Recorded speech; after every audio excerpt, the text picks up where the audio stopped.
Hi, this is Dr. Gregory Sadler. I'm a professor of philosophy and the president and founder of an educational consulting company called Reason.io, where we put philosophy into practice. I've studied and taught philosophy for over 20 years, and I find that many people run into difficulties reading classic philosophical texts. Sometimes it's the way things are said or how the text is structured. But the concepts themselves are not always that complicated, and that's where I come in. To help students and lifelong learners, I've been producing longer lecture videos and posting them to YouTube. Many viewers say they find them useful. What you're currently watching is part of a new series of shorter videos, each of them focused on one core concept from an important philosophical text. I hope you find it useful as well. One of the key points that Seneca is making early on in his treatise on the happy life, specifically in chapters 4 and 5, is we need to take into account what it is that we're actually capable of experiencing as human beings. We don't want a deficient, happy life, happy with, you could say, a lowercase h. We want the whole thing. And so what is that going to consist in? Now here is where some people's understandings of Stoicism, usually gotten at second or third hand, often turn out to be wrong. Are the Stoics without any sort of emotions? No. As a matter of fact, one of the emotions that a person would do well, it would be good for them to feel, is what the Stoics call joy. And this is going to be at the very center of what Seneca thinks human happiness, in its fullest sense, actually is. So let's take a look at what he has to say. After saying happy is the life in agreement with its own nature and telling us what this is going to involve, so the definition of happiness, or one definition, he says that you understand, even without my adding it, once things that either provoke or upset, irritant or terrify, terrant, us are expelled from us, not necessarily from the entire environment, but we don't allow them to get to us, then what follows? Unending tranquility.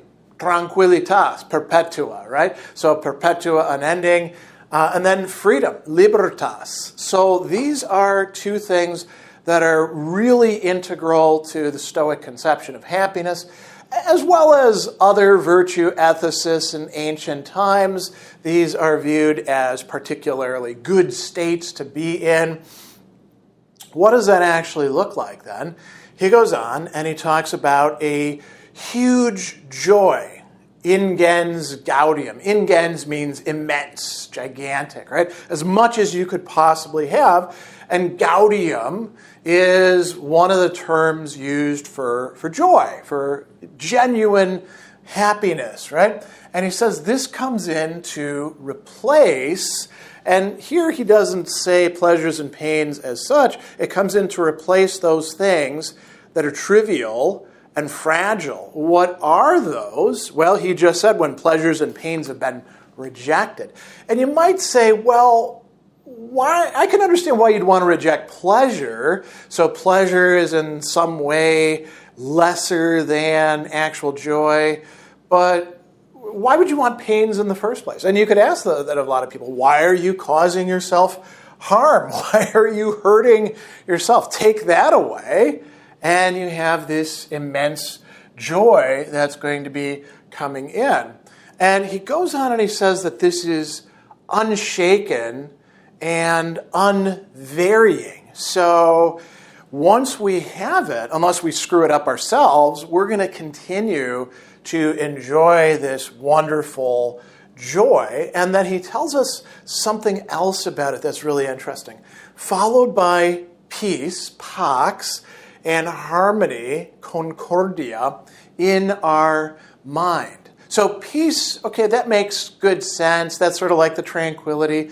Why harmony or concordia, agreement? Well, because for the Stoics, living in agreement, in harmony, is at the center of their ethical conception of the good life. Zeno, the founder of Stoicism, started them down that path. He goes on and he talks about greatness, magnitudo, right? He's saying it's necessarily the case that when the mind has this kind of foundation, whether it wishes it or not, it's going to be accompanied by something really wonderful.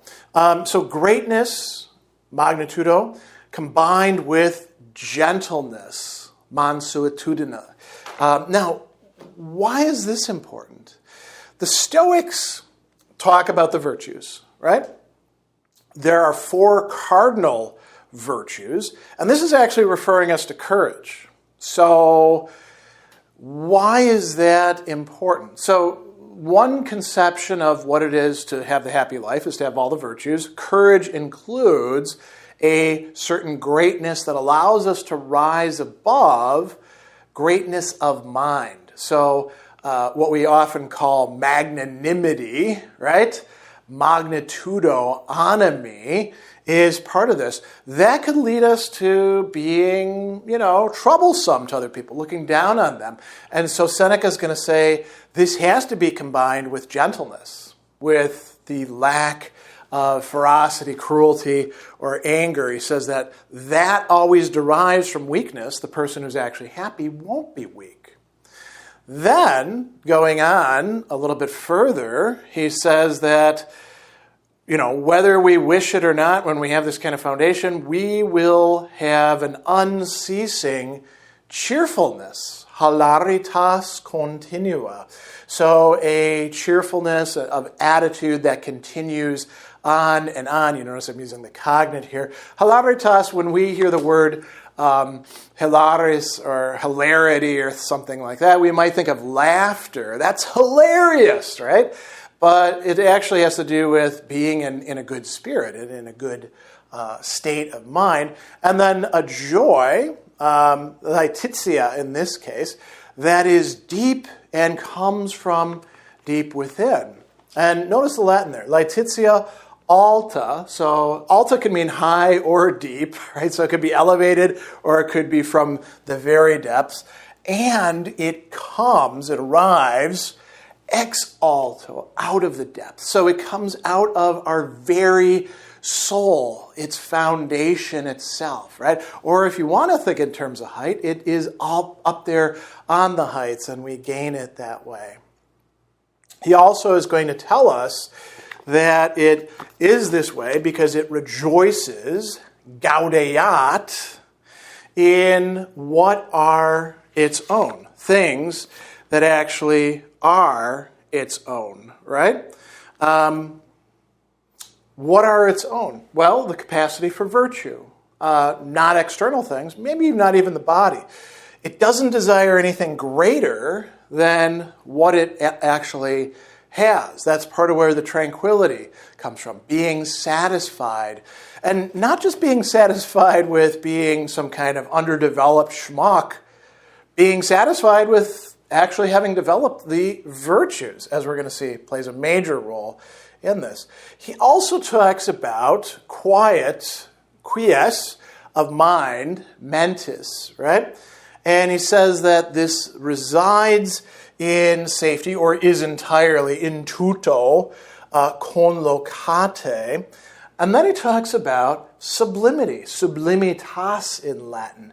Again, this elevated thing. It is sublime. It's also enjoying magnificent and immovable joy. Gaudium grande, another interesting adjective there, et immotum. And he's going to go on and tell us that this is a priceless good for us, right?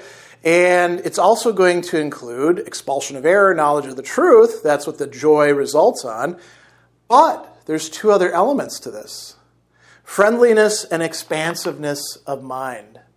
Comitasque and diffusio of the mind. So diffusio, expansiveness, that works. Think about diffusion. This is a mind that can reach out to many things. And it treats others, you could say, as its comrades, if they're willing to enjoy this great good themselves.